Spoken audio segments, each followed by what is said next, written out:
Starfleet Underground. Every week, we'll take a look at the latest Star Trek news and then check out a current or classic episode of Star Trek. Spoiler alert, watch the show first. And hide your kids because this podcast is not made for them. This week, Burnham and Georgiou go play in the snow. Tilly plays with Georgiou's food. We meet Carl, who is a doorman with adorable sense of humor. And we take a trip to the Mirror Universe. Okay. Thank you so much for visiting. I hope you had a great time with Patrick. This is going to buy us some more slack for everything, right? All right. We'll go ahead and get you beamed back over to HR. You sure he's ready to do the show? Okay. Thanks. Oh, crap. We're on. Hey, good morning, everybody. Good afternoon and good day. Thank you for participating in coming aboard Starfleet Underground. A little bit of homework we're going to do first off before we jump in. We're being brought to you by, of course, Section 31. And if you have young ones or within earshot, this is not a show for them. We're not one of those shows where this is the joy of the neighborhood, okay? So we won't be taking off a cardigan. We're not going to be putting on slippers. Beautiful day in the neighborhood. Right, so get the kids out of the galaxy. Beautiful day to go to warp. So, now, all the kids are the kids out of earshot. Make sure they are. Hide the fucking kids. Yeah, get the little bastards out the room. Get them the fuck out. Go to fuck to sleep. Shove them in the dryer and turn it on. Who the fuck let them in here? They shouldn't be listening to this shit. What the hell? No. Stupid little motherfuckers. And if you're listening right now, turn it off. PG-13 for a reason, motherfucker, okay? I think we're rated R. Okay, R. Shit. R for R, matey. R, I. Wait, one eye. Take off your fucking headphones. Take off your clothes and oh, what? No, that's the wrong one. Oh, wrong sorry. Show. HR. Okay, wrong show. Well, they just left actually. So, okay, we're going to go down and introduce the crew. For those of you who don't know, my name, of course, is Captain Nathan Adams aboard this wonderful Defiant class vessel. And we have our science officer. Hi, I'm Heather Ferris. I'm the science officer, and I should be working, but the Tribbles are spinning around in a circle trying to chase their non-existent tail, and they're making themselves dizzy. And it's interesting, but it's not cool when they start throwing up. In fact, one just threw up. I gotta go. Yeah, they looks like that old Earth game Spyro Gyro where they make multiple colors in a circle. It's weird. And we have our computer person, Patrick. Are you dressed enough now? Am I dressed? No. Yeah, HR just left, so don't try to play it off. I always do this in the raw. What are you talking about? Oh my God, that explains those things on the seat. Oh, TMI. I'm Patrick. I'm the tech guy. I'm also a number one, and I'm also the foreign species liaison.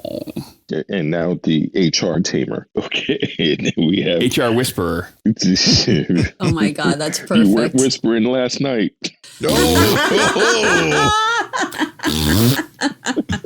And we have our engineer. Goodness me. I just spent 4 hours troubleshooting the Christmas lights. Some idiot unplugged the last bulb. What the hell?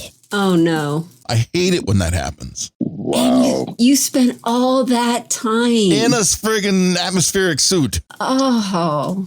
That explains why I get contacted by several different ships when we weren't cloaked, because they thought we were flashing out an SOS symbol. It's just the one little light was out. Yeah. It's just the one light was out. It was getting kind of annoying. Keep getting on with comms. Are you guys okay? Are you guys okay? Yeah, we're fine. Why?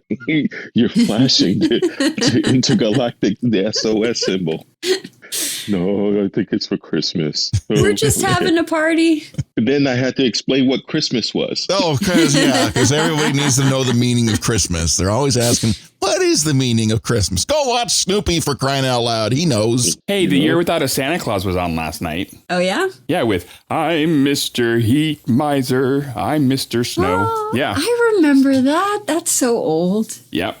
Yeah, it is. But you want to try to explain it to an alien species that Christmas is either a guy being born in a hay or a fat dude that breaks into people's houses and leaves gifts. Yeah. It's so confusing. They just don't get it. So, but on a Christmas note, we are going to have a Christmas star this year, so that's pretty cool. Jupiter and Mars are going to come together, and it's going to look like one giant Christmas star.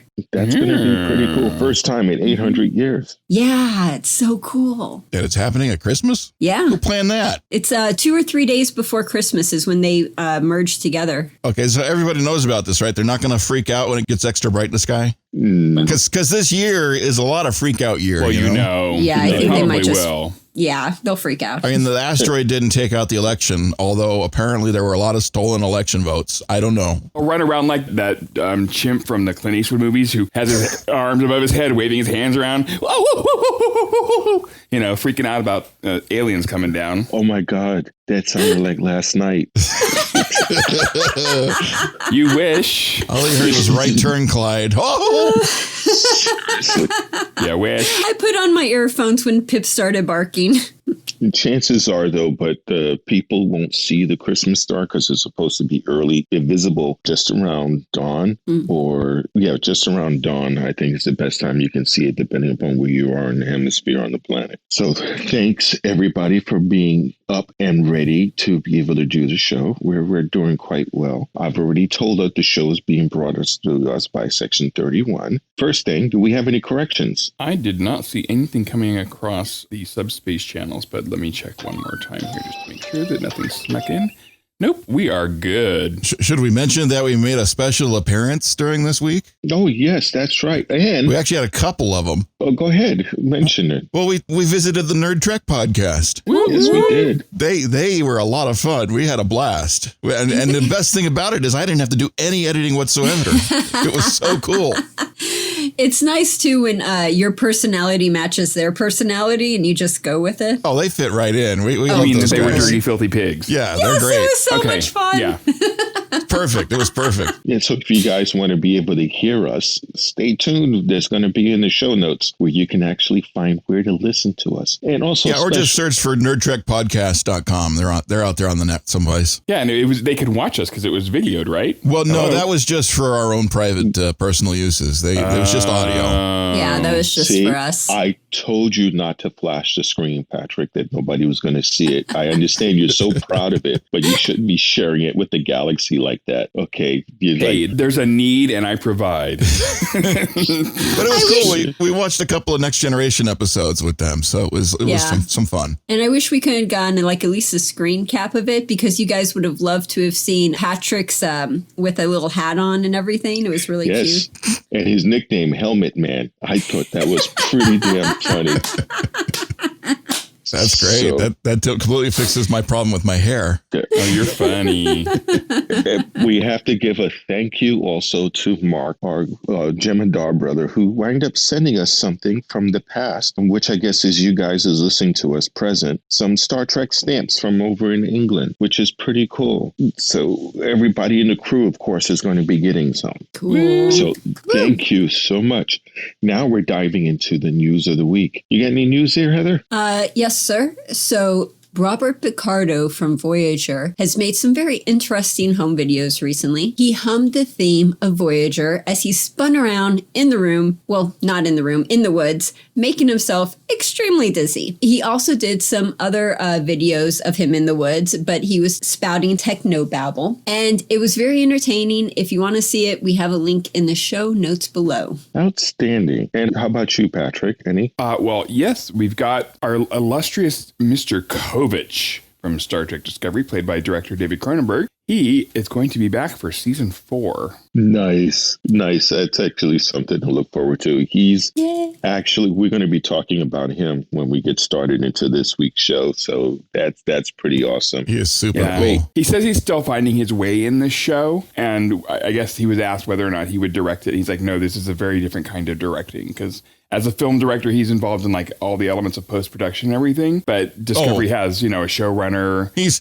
having all sorts of fun just being an actor in the show. That's just a good time. He is. He has managed to give a small vein of comedy in his performance this week. So this is going to be interesting. How about you, Rocky? News this week? I mean, there wasn't really a hell of a lot of real news, not hard news. No. But, there's a lot of talk about productions going on. Romulan. I mean, somebody even tweeted out a picture about Strange New Worlds starting pre-production with a sign out someplace. They took a now picture of it. they finally has a way to deal and how to keep people safe during this.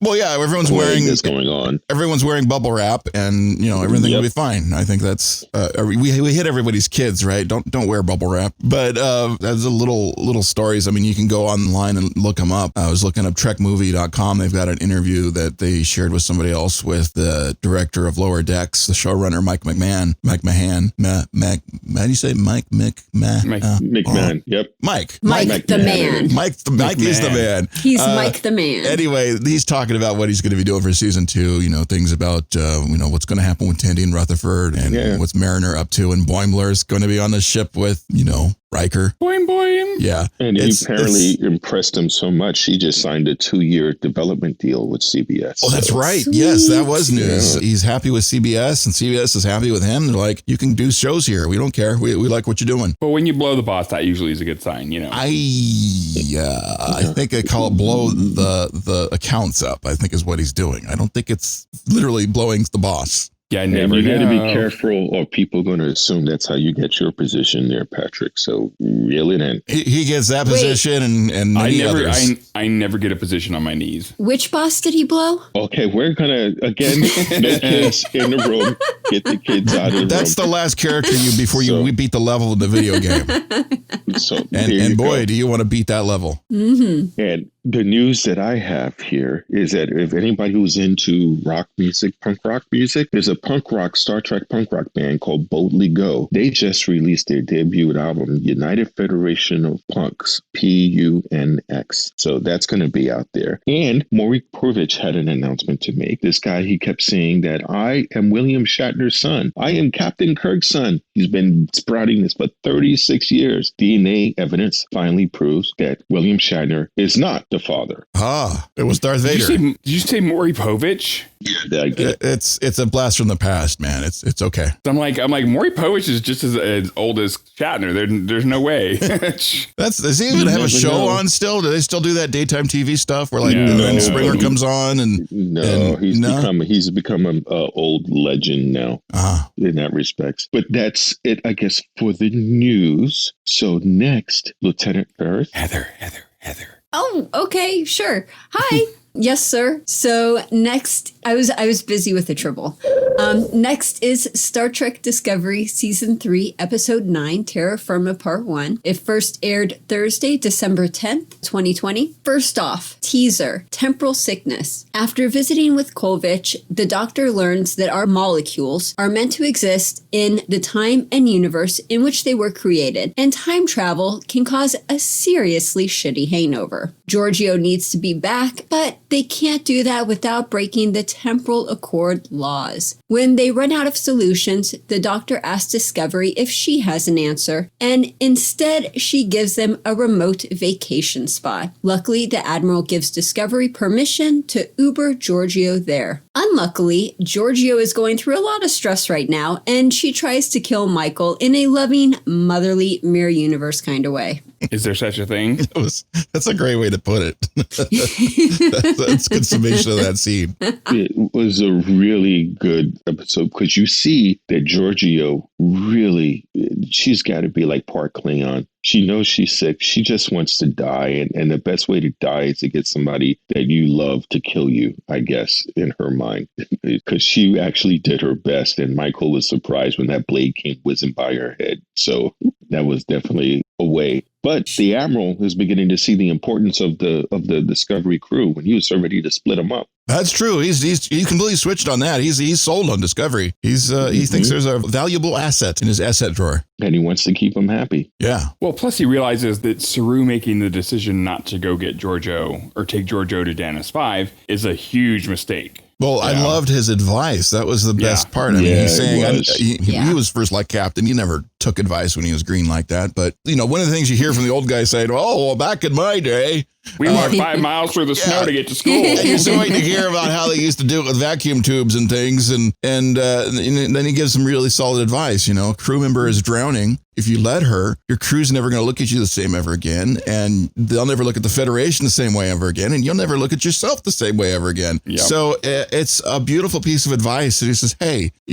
there's family and you got to think of the bigger picture. I mean, Saru's thinking big picture. He's thinking, the Starfleet picture, but he's not thinking about his own crew to the certain level that Vance is. And he just steps in and says, hey, just going to point this out for you, man. Well, I love the look on Saru's face because he was like, wait, what? Because he thought he was doing the right thing. But then, the Admiral points out, hey, you might want to think about this. And it just goes to show that Saru realizes, okay, I still have a lot more to learn about this whole captain thing, and growing as a person. Yeah, it's also very nice to have somebody, when you're knee deep in it, you're like, you can see, you're looking at all the big situation, you're buried in it. You can't see the obvious thing sometimes. Yeah, if you're too close. And to have somebody with that third point of view to come up and say, look, you're missing this thing over here. It's kind of important. Don't forget this. Yeah, being too close to a situation can definitely do that. And it helps to have someone with experience point it out. And I like the way that they did that. That looked more Starfleet. It was very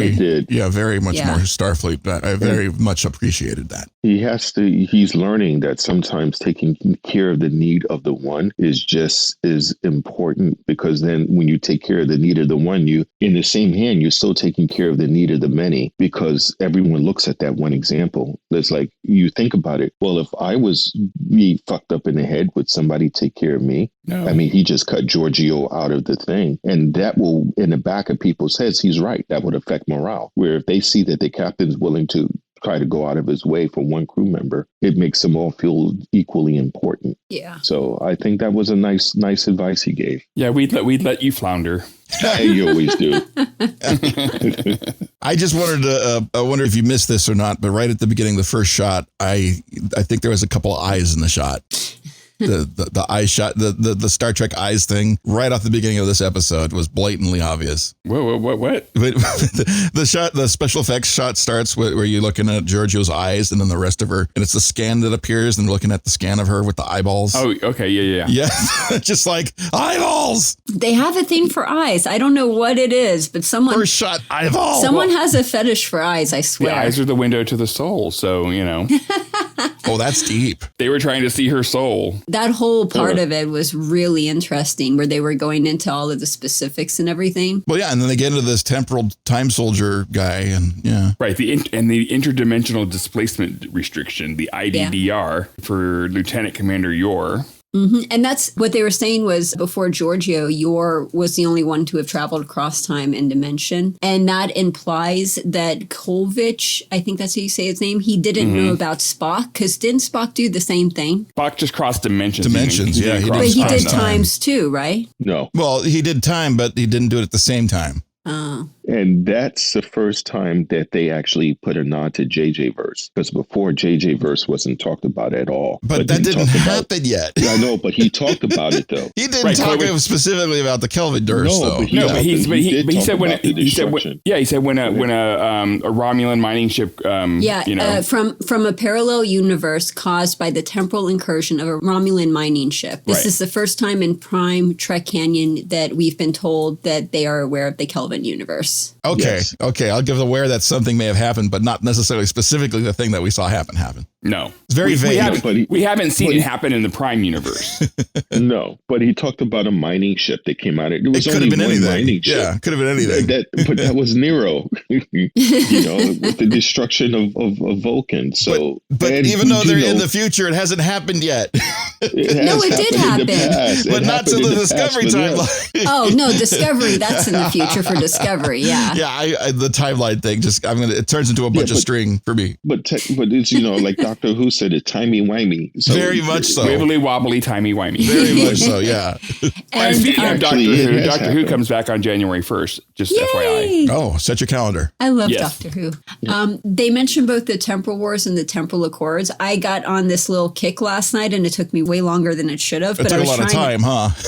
I was trying to look up the year that the Temporal Accord and the Temporal Wars happened. So I figured out that the Temporal Accord was ratified in 2769. And remember, the burn happened in 3069. And I couldn't really figure out where the Temporal Wars happened because all they would say is the 31st century, which could be, It happened all over. In 3000, yeah. The temporal war that could happen anytime. So the Exactly. burn happened right after the Temporal Wars by 69 years. Well, didn't Star Trek Enterprise, didn't they cover the Temporal Wars? Yeah, they talked about it because there was one time where they had one of the season finales where Archer was trapped in the future with everything gone. In the 31st century, right? He was in a library and everything was blown up, and he was with what's his face? Yeah, the Daniel. guy who Daniels, yeah. So Okay. they did talk about it. So because of the Temporal Accord laws, they basically say that interdimensional travel is restricted and prevents people from going to a parallel universe on purpose. And then I think that right there explains what happens this episode with the door, the mysterious door, because it wasn't on purpose. They didn't, break any laws or anything because she had no clue what was freaking going on. Well, you're jumping ahead, though. Oh, yeah, I am. I'm sorry. You're right. I'm doing it. Miss Scene Keeper, you're jumping ahead. I'm doing that. You're absolutely right. Oh my God. How about the food flinging scene where Fight! oh my God, Tilly got nailed. Georgiou is flipping herself. She's flipping out because she is the epitome of a control freak, and she has absolutely no control over what is happening to her body. She can't And so even drink she's the wine. I mean, have you ever seen somebody who wanted to drink the wine that can't drink the wine? Can you even imagine how fucked up that is? Yeah, well, I'm a recovering alcoholic, so I know exactly how that is. Exactly, Oh, yeah. man. Okay. Well, So- now we know why Tilly wasn't in the meeting with everyone. She was in her bedroom taking a shower, cleaning up after that. Totally. My goodness. I would like to see the outtakes. How many takes did that take to shoot? Because that was awesome. Because Tilly came over and it's like, I know you have issues. I know you have problems, but I'm going to treat you like a special child because I understand. And she's like, fuck you. Exactly. I don't need your sympathy. Well, Tilly wasn't. I don't think Tilly meant it in that fashion. No, she although didn't, but that's how it Georgiou definitely That's could have how been. it would sound, yeah. Yeah.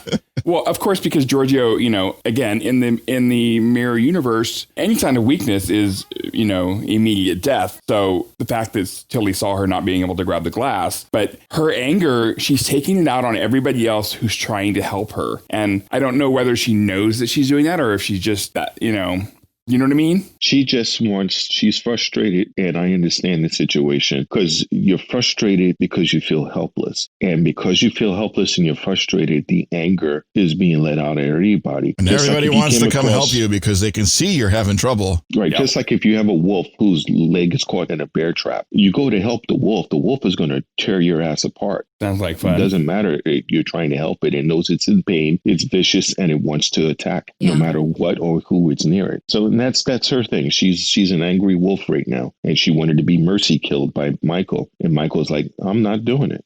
She wouldn't fight her at all. And then Georgiou says to her, you think you're so different from her? You have the same need to bend people to your will. The only difference is you lie about it to yourself. And then Michael's like, does that mean you're coming? And she's like, lead me to my death, Angel Michael. And then she sits here and tells Tilly, you're going to be responsible for everybody dying on this ship. What a fucked up thing to tell somebody. Yeah, she's so uplifting. I mean, golly. But the hug. She's the Anthony Robbins of the 31st century. Man. The hug, though, the Tilly hug at the end. I mean, Freaked her out. it freaked her out, but then she kind of accepted it. Came into I mean, yeah, you could see her like, okay, fine. This crazy bitch is hugging me. But she also realized that she had been a bitch because of everything she told everyone. Well, they still love her after all this. I mean, they all still, they don't love her, but I mean, maybe Tilly does, but they all respect. And I mean, even Saru comes up and says, Saru does I don't even talk with you, but I would miss you if you're gone. I mean, this is all deep stuff coming at her. Yeah, it was. Yeah. And and it's like, I didn't really mean you'd kill the whole crew. Just some of them, just like 90%, It's like, that's a sorry, not sorry. Right. So that was pretty cool. Okay, I guess we're ready to jump to the next one. If anybody got anything else for this section, I think we milked it dry. Aye, sir. Going on to Act 1, a cute brother from another mother. Stamets and Adira finally open up that voicemail they found from the ship at the time of the burn, and it's from Kelpians. Discovery is on a quest to learn more. In the meantime, Georgiou says her goodbyes to Tilly and Saru, while the rest of the crew tells her to go fuck off. They're sick of her toxic personality. Michael and Georgiou beam down to the snowy terrain and follow the Spear data coordinates to their destination, a ski bunny winter vacation. I guess Discovery figured they needed more R&R. Oh wait, there's an old man with a cigar, a newspaper, and a door that goes nowhere. Q? Is that you? Nope, it's Carl. And the door is Georgiou's only chance to surviving. Georgiou bids Michael adieu, which in Mirror Universe terms is shut the hell up, and then she steps through the door and quantum leaps her ass back to her own universe in 2255. So who votes for they beam down to Delta Vega or Hoth? I just love the shot where they're walking in the middle of nowhere. It reminded me of the first episode of Discovery where they're in the snow, in the sand, yeah. In the sand where they're walking with Prime Georgiou, and they're just in the middle of fucking nowhere. Where the fuck are we? We're walking around nowhere. Are we lost? Except this time Burnham's got a map and they're not lost. They're just wandering around aimlessly anyway. I'm saying they're on Delta Vega and they're going to find Spock in a cavern. They should have snow skis on or like a snowboard and then, snowing down that mountain looking for that guy. Oh, that's the one thing that kind of brought me, I forgot about the first part, so I'm jumping back in time a little bit, is when the guy, Cronenberg, was saying that there is no cure, I would know. And the Spear data came back and says, yes, there is. I got a cure. Well, they got the entire internet on that thing. That was like, oh, no, you didn't. Their computer's got upgrades. I mean, it's got the internet from before, the internet from after, and all the internet that's out there now. I mean, it's got all the memory. So that was funny. It was like, the library is open and I'm going to read you. So there's something enjoyable, too, about a woman telling a guy his place. And the computer is like, excuse me. Yeah, like, no, you do not know everything. I've got the answer right here. I love his little flash of comedy he had when he's like, he was so smug, there's nothing because I would know it. Oh, wait, what? Yep. It's like, oh, okay. So at 5% is still better than 0. So who thinks Dannus 5 is one of those places in the world where the dimensions collide? Well, here's the thing. Do you know who Dannus is? A yogurt?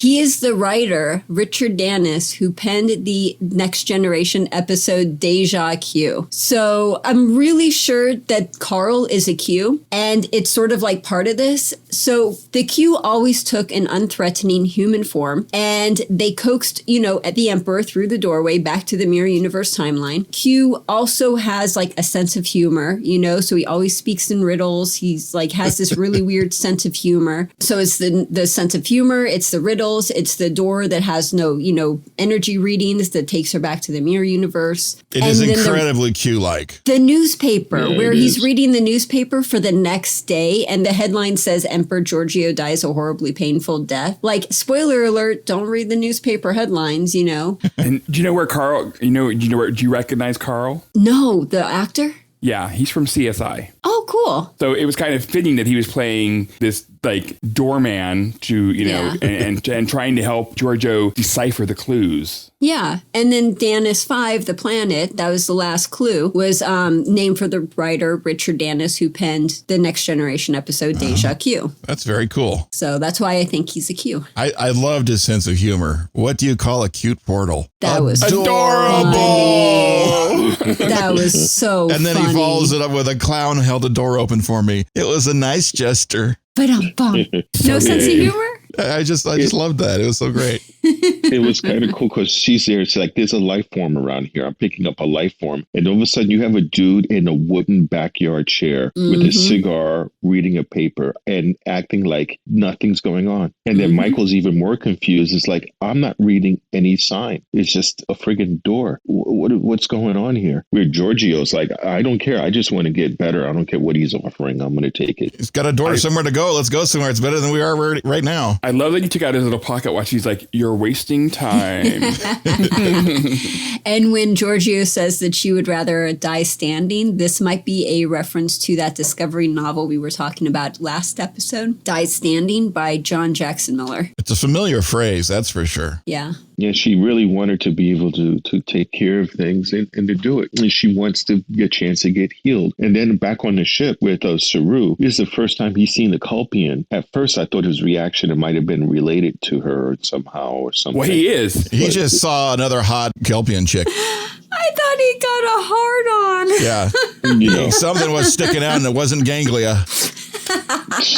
Saru is actually related to Dr. Issa in a way. Oh? Because the actress who plays Dr. Issa also played his sister Sarana. Is that why she looked kind of familiar? Yeah. I thought all Kelpians, No, I'm not going to say it. They all look alike. I was going to say it. Oh, you said it. You racist.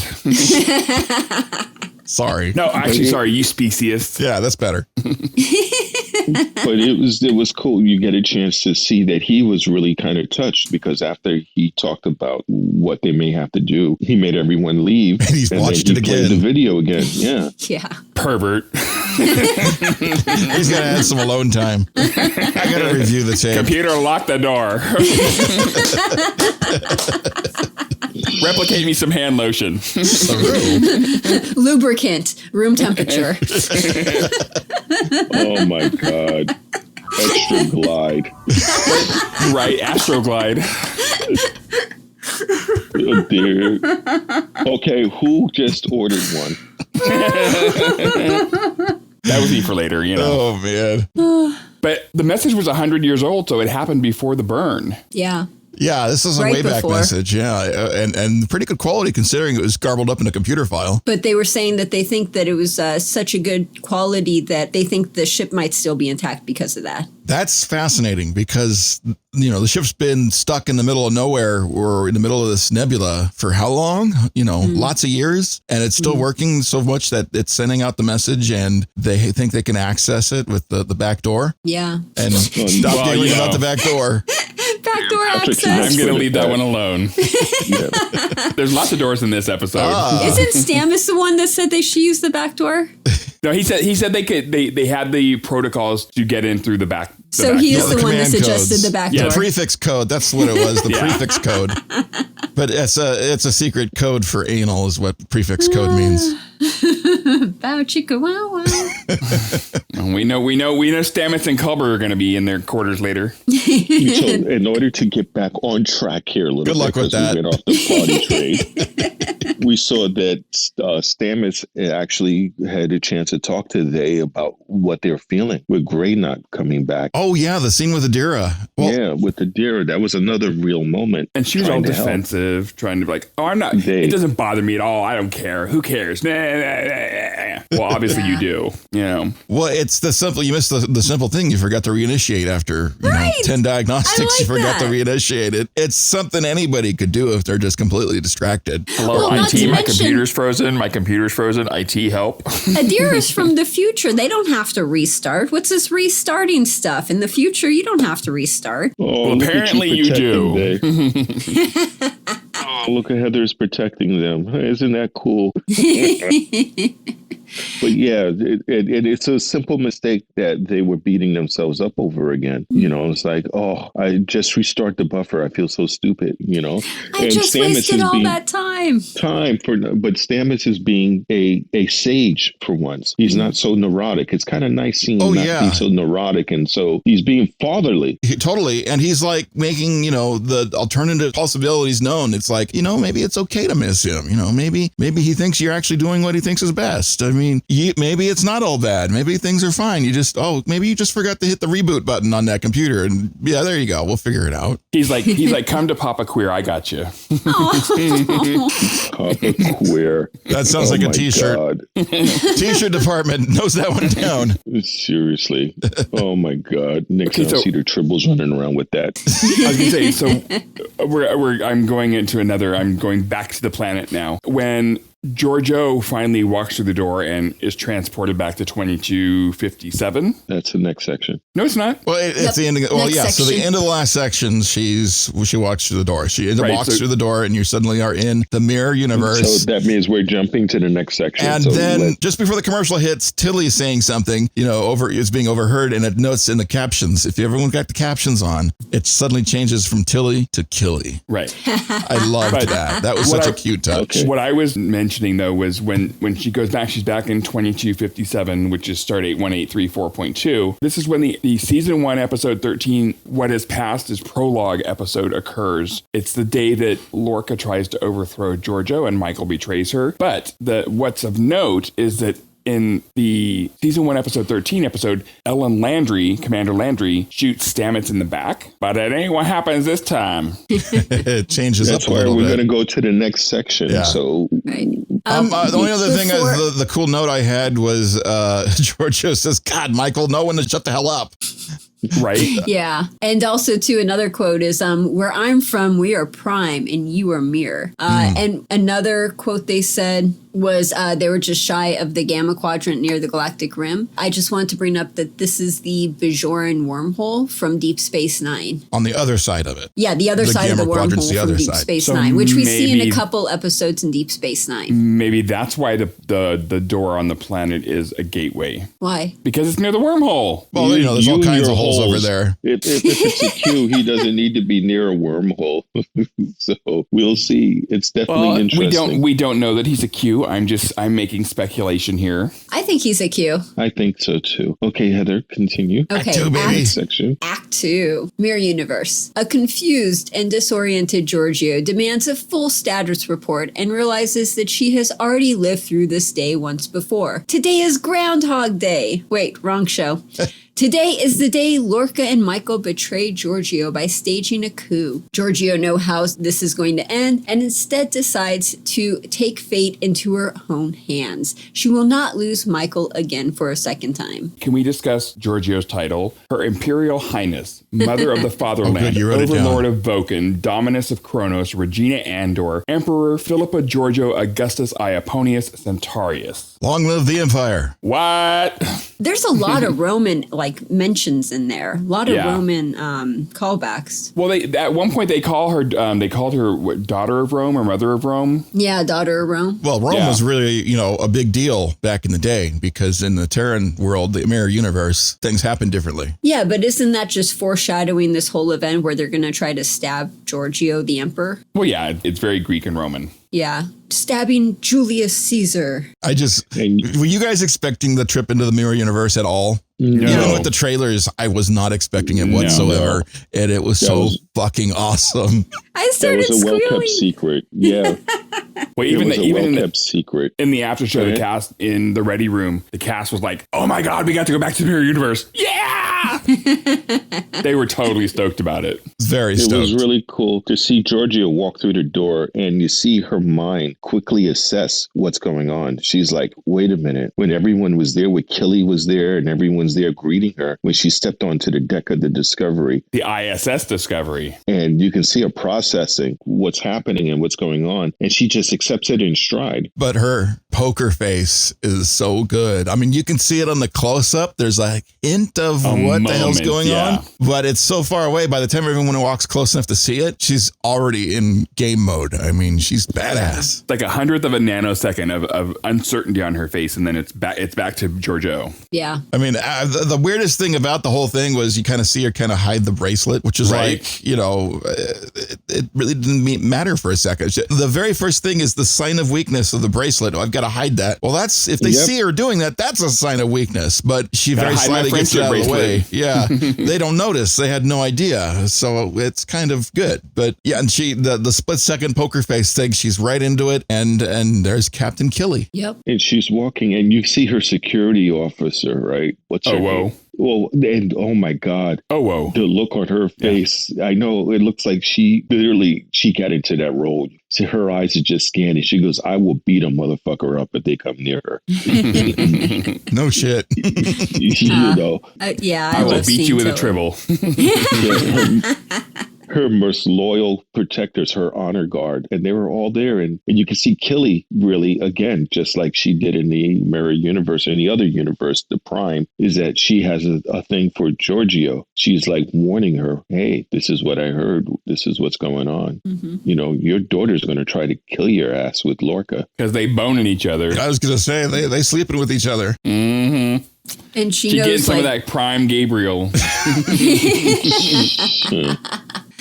And she knows that this means that Michael is going to die because, treason. And this is what happens when there's treason. And she's like, even if you have a relationship with them. It's what happened initially. Yeah, that's what initially happened the first time. But she's intent on changing it this time. Right. Oh, yes. Yeah, she's going to be able to change this because she can change the path. It's like, I've got a second choice. I've got a second chance. I can do different now. If, it's the classic, if I could only go back in time and do it differently, then she can. Here it is. It's her chance. And then what happens, though, when you change the past? Does the future that Georgiou experienced, does that all change too? Well, that's a good question. With Discovery and everything? And that's what we have to find out next week because we don't know. Is this actually changing a universe or is this happening just kind of inside the doorway? What's going on? And will it only happen in the Mirror universe or will it affect our Discovery crew in the Prime universe? Does it really matter or is it going to just fix her health and she's going to bounce back? We just don't know. Well, logic, when I watch this, I tried to logic it out. So if she doesn't kill Michael in the Mirror universe, which means that she doesn't kill Lorca, or she kills Lorca, if Lorca is killed, he never would be in the transporter accident, which would transform and switch places with the other Lorca. Oh.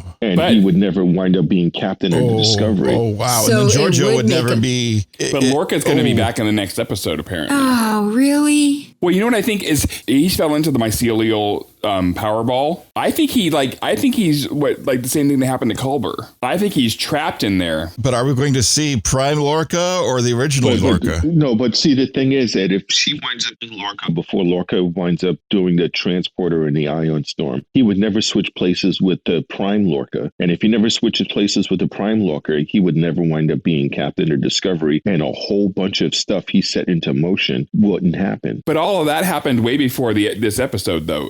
But maybe the Ion Storm thing has already happened, and maybe they're dealing with Prime Lorca. No, it hasn't yet. It already happened. But did it? We don't know. Because it's a big question mark. Because this is the Ion Storm yet. No, but the Lorca that we see in this episode is the Mirror Universe Lorca, who has been in the Prime universe already doing that whole bit with Prime Michael. So the transporter accident already happened quite a while ago. But then in that case, then she was sleeping with Prime Lorca. Yeah. And talking about killing Georgiou. That doesn't sound like the Prime Lorca that everyone else knew that the Admiral knew. No. I think this is a question that's going to be answered later. I think we're speculating too hard. Well, so was Michael. Hard. She was speculating hard too. Well, that's not speculating, sir. That's interesting. She was Lorca-ing hard. But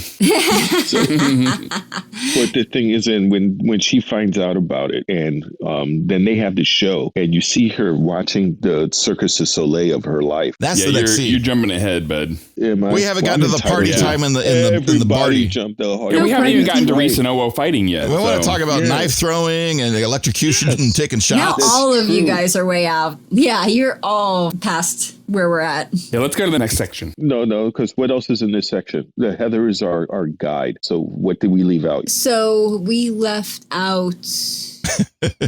Yeah, nothing. There you go. Okay, next section. Okay, next section. Aren't you supposed to give us a little bit of a girlfriend. teaser? I'm confused. Which section are we on? Which one are we on? Wait a minute. We did this one. This is where Georgiou says sometimes it's good to go a little mad. We did that. Okay, so we're on this one. I was going to say the other thing I noticed in my notes, treason, death is mandated regardless of relationship to the... That's what I was saying with Killy. Yeah. Like, and Georgiou's like, bitch, no, this is my ship. I will dictate what goes on here. Yeah. Okay, Act 3. daughter dearest. As Georgiou tries to get a feel for why Michael would betray her, she is disturbed by the crew's actions, and it is in this moment that we see how being with the Discovery crew in the Prime Universe has changed Georgiou. After hitting a roadblock, Georgiou tries a different path when she takes Saru away from Michael and demands to know what has been whispered in the dark. Apparently nothing sexy. It's the same shit but different day. Michael thinks Georgiou is weak and wants to usurp her, which Georgiou is having none of that. After the play honoring the Emperor, and during the whole Charon christening ceremony, Stamets tries to assassinate Georgiou, but is killed in return when the badass stabs him first. Long live the Emperor! And I think you meant Charon. The christening of the Charon. I can't pronounce any words. I butcher all words. So in the Greek mythology, the CH is pronounced like a K. So it's CHARON is Charon, CHIRON is Chiron. Right. I like the whole mythology behind it, how it has, it's the... Charon's the man who ferries the dead across the river Styx. Exactly. Thank you. What's kind of cool about it is that you get a chance to see, first off, there's the fight between, like, I want to take over the red light district. I mean, really? You have a red light district? So the holodeck isn't enough now. You got crew members that engage in sexual fantasies now. Did you guys see the Ready Room with Will Wheaton where he was talking with the actors about that? Yep. And the actor who played him, I don't think he knew what a red light district was because he was talking about drugs and everything. Like, oh, and doing drugs and this and narcotics and that. And I'm like, okay, so I don't think you know what a red light district is. No, he's too young. He probably doesn't know. Well, once you get into the world, you'll find out very quickly. Oh, I'm sure his friends told him. First come all the power, then the money. But Georgiou was saying it was the drug trade. But it's there was drug trade going on as well. In the mirror universe, everybody's having sex anyway, so that part's kind of given. They're boing-boinging each other. The drugs are optional. And she was beating the mess out of him, though. And he had the nerve to get up and go, "This isn't over." I can't believe he said that. He should have got knocked the fuck out when he said that. Yep. Like your face looked like you got put through a cheese grater and you're going to threaten. Yeah. Yep. Well, I like when Owo and Reese were fighting and he's like, "You're going to need a closed casket when I'm done with you." And then he licked the knife. Yeah. It's just like, okay, that's weird. It's a nice distraction maneuver, but it didn't work much for his face. It's like, dude, you try to do a Sulu and you weren't as good. Yeah. There you go. You should have taken the shirt off. It was nice to see Commander Landry back, Rekha Sharma. Yeah, it was. Yes. Yeah. It was. I was very happy because I really like her as an actress and as a person. We've met her a couple times, Nathan. Yeah, we have. She's really nice. Really nice. She is. And her Instagram, if you follow her on Instagram, is full of really nice, motivational, fun stuff. Oh, cool. So that's a shout out to her. We'll have to see if she kills Stamets in this episode, like she did in season 1, episode 13. Georgiou killed him. Georgiou killed him. I know, but we haven't got there yet, you bonehead. Okay, don't get your temporal lines in a twist.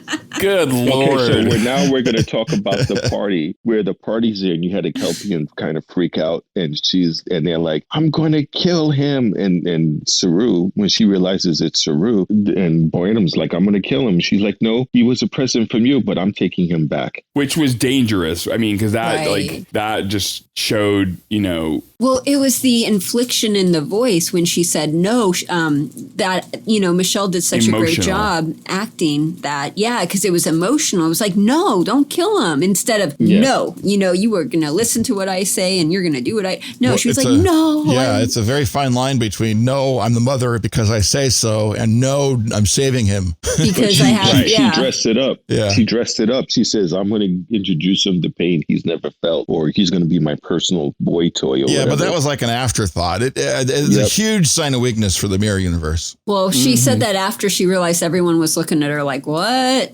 Yeah, why are you saving a Kelpian of all things? Yeah, he's supposed to be soup for tomorrow. Right.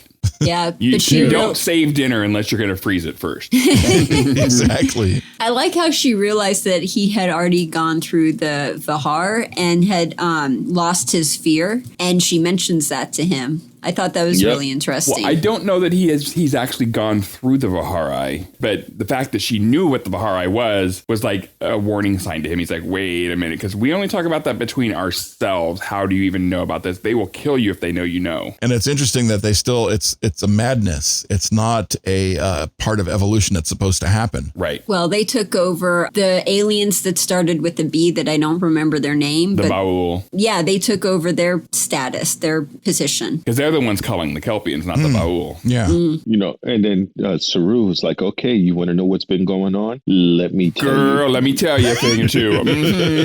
You know, always get the hairdresser. The hairdresser knows all. Exactly. Yeah. Let me get the hairbrush out and let me They get all the good gossip. brush you out and we'll tell you some things. Girl, let me put your hair in some braids. We'll do your nails and we'll talk. We'll gossip, that's girl. why the cleaning crew, or you get the people that they call them non-people, unfortunately, when they don't recognize them. They're the ones that are basically unseen, but they hear everything because they're always there. Yep. They're around. You just can't treat people like they're not people. I mean, No, there's something to pay for and all that. just like in the Revolutionary War, the person that supplied the most spy information was a tailor. So you get the Tailor British told people soldier come in spy? and get in uniforms. Yeah, Just like Deep they come Space in. Nine. Yeah. It was the Just like tailor, Garrett. exactly. Garrett wanted to grow up. He wanted to be that bitch. He was that bitch. It was so funny. Seriously. Let's see, little notes that I've noticed. First, the little dot bots running around on the ship. Oh my God. Red eyes. Okay. Yes. Bots with red eyes. Yep. So they fit right in the mirror universe. Wasn't that so cute? Yeah. And there's a point where Georgiou mentioned Kepler 174D. Did you guys catch that little Kepler note? Was that a double D or just a regular D? I think it's just a regular D. Okay. But I was chatting a little bit on Twitter with some people, and they're talking about how that means that the Kepler telescope exists in the mirror universe. That means there's a mirror NASA. Oh, wow. And that was all part of it because Kepler just got, is naming planets even in the mirror universe. Oh, So wow. instead of NASA, they might be MESA. Or somebody said TASA is like the Terran Aeronautic TASA. Space Association. Yeah, but anyway, that's just like, think of a mirror universe NASA, how badass they would be and ruthless. You think it's upsetting to set a dog into space or chimpanzee, imagine the crazy ass experiments a mirror universe NASA would Sending be doing. babies up into space. I mean, without a spacesuit. what would Elon Musk be doing in space? He'd be on Mars already. Or he'd move to Texas. Yeah, or he'd move to Texas. Yeah. I was just thinking that. The moon would be renamed New Texas. There you go. But that was my fun little notes in there. Also, how deeply she appreciated the artwork, that she blinded them and removed their hands. The artists. And that, you could see that disturbed Georgiou. Oh my God, that was fucking vicious. But it disturbed her now. But, back then when Georgiou was a different person, it probably wouldn't have bothered because that was smart. Because now the artwork will increase in value because it can't be made anymore. Well, that's a typical mirror universe Terran attitude. You can see that Prime Michael has affected Georgiou in such a profound way that now that Georgiou is back in her universe, the things that she took for naught now are giving her pause and making her, stop and think about, okay, wait a minute, this is, this ain't quite right, or I'm not as comfortable with this as I used to be. She doesn't fit in like she used to. No, and she's changed. We sort of see that in the teaser for the next episode where Georgiou says, I've seen what this could be. I've seen what you could be. Mm-hmm. Okay. Act 4, Confession. Michael tries to slip away, but Captain Kelly blocks her exit. It's time for a mother-daughter talk. Georgiou reveals that she knows Michael's plan, and Michael confesses, putting Georgiou between a rock and a hard place. Confessing means execution, but Georgiou knows the ending to the choose-your-own-adventure story. So she decides to go another route and throws Michael in the agonizer. So when Georgiou walks out they're in the shuttle bay, and she walks up to look at the Charon shining there, she turns around, and the shine from the Charon shines right through her crown. It's that big ass crown. I love the crown. Yeah. It shines That like was the so cool. sun. And which that to shot me, was designed for that fucking crown. That crown was designed Exactly. to make that shot happen. It was awesome. because Georgiou is the center of the universe. Oh, big time. And so for her, for that image to be the sun sun, which was the center of the universe. I mean, I thought that was so poetic. It was. They did a really great job with that. And so cinematic. I mean, that looks so gorgeous. The sun shining through that open air area in her crown was so gorgeous. And then she just nonchalantly turns around and stabs Stamets in the neck. She's a badass. Yeah, she's like, I know what's going on. I got this. Yeah. She's like, bitch, please.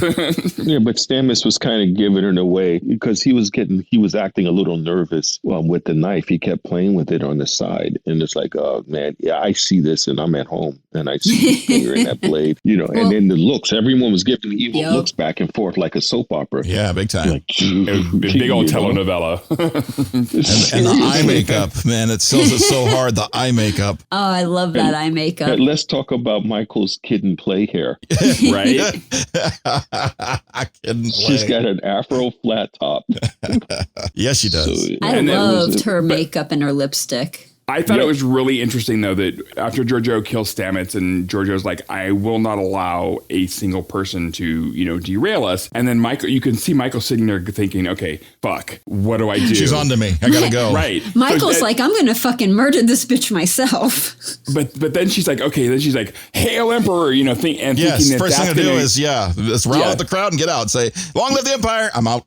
Yeah. Thinking that's gonna throw Georgiou off the trail, and then she leaves and finds Killy waiting for her. It's just like, no, bitch. Georgiou sees all and knows all and hears all. So, But did you see the look on Killy's face when she's like, she was so happy. Michael's gonna get beheaded. She looked like she was having a good day. Oh, she's like, we gonna get some head. We gonna get some promotion time. I'm gonna see blood splurt from the neck. I'm gonna love this. Head's gonna roll. Yeah, so she really was. And then Georgiou drew blood. Just a little bit. Just enough. Yeah, she drew blood. That was I'm gonna get you, except for the last little half inch. Except she went like a quarter that inch. Michael off. Oh my God. You have to be strong, though, to swing that sword as big and as heavy and as bulky as it is, and then stop it like less than a centimeter into that person's neck. Yeah, I agree. Well, that's an interesting piece of muscle memory right there that you don't typically develop, because when you're swinging, you're following through. Mm-hmm. So how do you, I agree. Bring it to a halt just before? We will be swinging. There was a guy in New York. I don't know if he's listening to this podcast. He'll probably remember. I was training him one time in martial arts, and we were sparring with open blades, katanas. And because I believe in the only way you could really learn is through actual pain and injury. So we were Emperor. practicing. We were practicing with katanas. You can learn it once. Yeah, that's true. You'll learn it real fast if it hurts. And he tried to move I wasn't expecting, and I was able to keep myself from taking his neck off, but I left a divot in his clavicle. So I was able to pull the blade, but I did take a little bit of a bone out on his clavicle. You boned his clavicle? Yeah. So, that was after. From that point on, we no longer did open blades because I told him he was going to do like that. No more sword fights? You should always sheath your blade. Not like that anymore. But now, no doubt, he could probably beat my ass because he continued training, and I think he's got his 4th degree on his black belt. But back then, we used to train all the time. And you're right. Only a lot of experience will get you to be able to arrest the blade coming in that fast. So that was true. But I think that was the even worse. I mean, for Michael, Georgiou not killing her was even worse than, Yeah, she wanted to die. Well, she wanted an honorable death. Yep.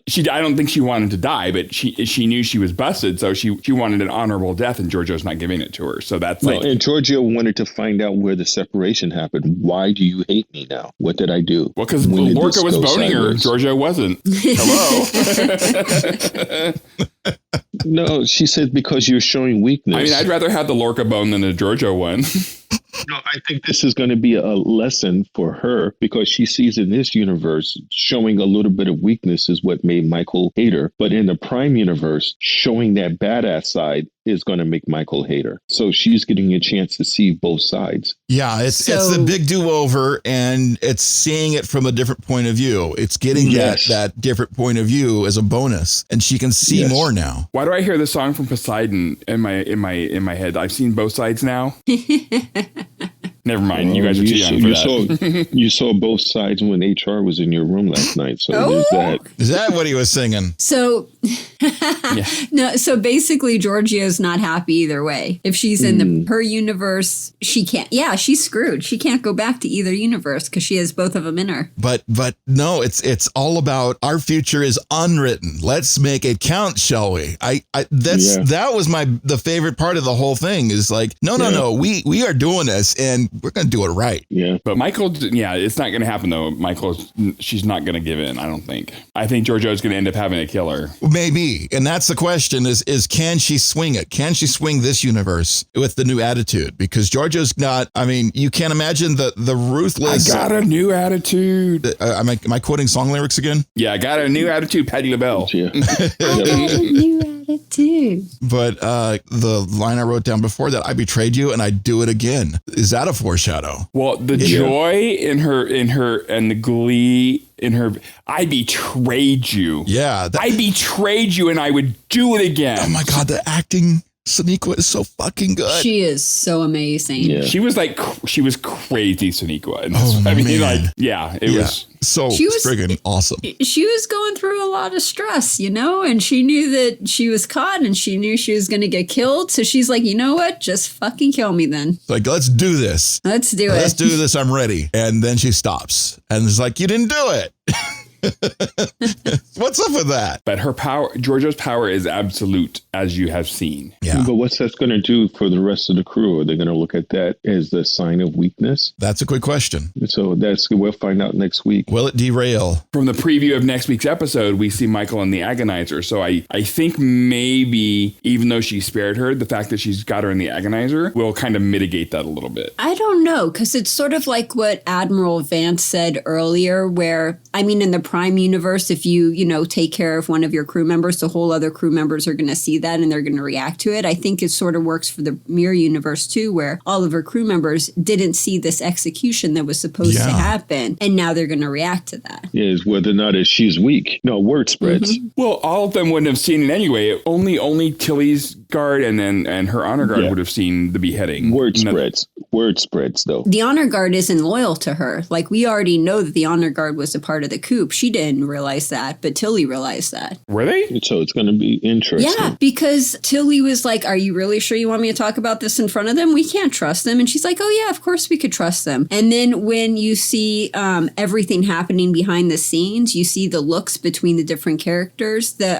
head of the honor guard, I forgot her name, was giving looks to Michael and all the others like they were in on it, But see, I went back and watched season 1, episode 13, What's Past is Prologue, and I don't remember the honor guard trying to kill Georgiou. Okay. Well, we'll find out. I could be wrong. But I don't. We'll find out. Like, this is, I swear this has got to be before that episode, because I think we jumped before. I think we're seeing stuff that happened prior to that episode in the Mirror universe. Well, this will all be sorted out on part 2 of this. So anything else we need to put on this? Because Patrick here, I just got a flash up on my terminal. Patrick's got to get out of here. Apparently he's got to meet HR. Well, my only other note is they started taking knives off of Burnham, and there was only 3 of them. I'm like, couldn't she have like 3 or 4 more of them hidden someplace? Right. Only 3 knives. They didn't check her boots. Hello. You always have a ankle knife. And then my other note was the Achilles boot to the face. Love that. That was good. Massive boot to the head. It was funny on the Ready Room. They were talking about having to put on the Mirror Universe outfits and how the boot like went up to your thigh. And they're like, you just walk differently. Yes. So you're just like your whole character. I've never worn that big a boot before, so I have no idea. I want those boots. I totally want those boots. You just walk around the ship in just your boots, nothing else, That was the last section? Yeah. Oh my God. We went through it all. It's so amazing. It's like, we need more. We need more. What a great episode, though. I cannot wait for the part 2. It definitely left you waiting for, this is all about tension building. The tension was wound all the way up by the end of this episode. It's like, oh my God, what is happening next? Mm-hmm. Tune in next week because damn it, we got to wait another week for another one. I know. But hey, at least next week is part 2. At least we get a part 2 this time. Yeah, and I'm so excited for it. It's going to be badass. It definitely is going to be. It was a really good episode, and now we get a chance to see how much of our theories and everything else is going to come through. So it was good. And Patrick, make sure that when you see the HR person, I mean, they just left. I don't know what's going on between you two, but have them cut us some more slack, all right? Because they're not supposed to be listening to us. You know, I'll try. Oh, he's going to try. There is no try. Yeah. He had HR on a different do type or do beam. not. Okay, Yoda. Okay, Gorgo. They were doing. What the fuck is a Gorko? No, I said Gorgo, but I meant Gorgou. Gorgiou, yeah. Gorgiou. Somebody named a baby. Yeah, the baby's name is Gorgou. Oh, that's right. Never mind. Wrong show. All right. Yeah, it's a total different show. I can just see what you call going out there. What's his name? Oh, fuck. Darth What's Vader? His name? No. Anakin Skywalker? Anakin. Vader? I can see Anakin, because remember Anakin goes and kills all the kids? Yeah, being kid trained killer. as Jedis. Yeah. So he probably goes in like, Gorgo, you've always been really nice. Make sure you don't go to the temple tonight. Well, Spoiler alert. Anakin's coming back in the Obi-Wan series on Disney Plus. Yeah.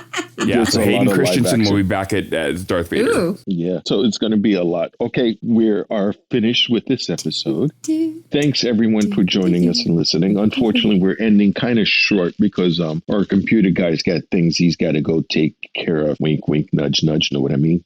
With HR. So, which could stand for hard rearing, but we'll see. Callbacks. Anyway. So make sure everyone has a really good week. Be careful out there. It's still pretty bad. And just make sure you wash your hands and wear your masks if you're going out there in the street. And make sure you come back next week so we can continue our discussion. So not only just have a great week, but make it so. For the Empire. For the Empire! For the Empire! Starfleet Underground, beaming into a podcast feed near you. Log on to our website at starfleetunderground.com and send your comments and questions to thecollective@starfleetunderground.com. Follow us on Twitter at StarfleetUnderG and on Facebook and Instagram, we're Starfleet Underground.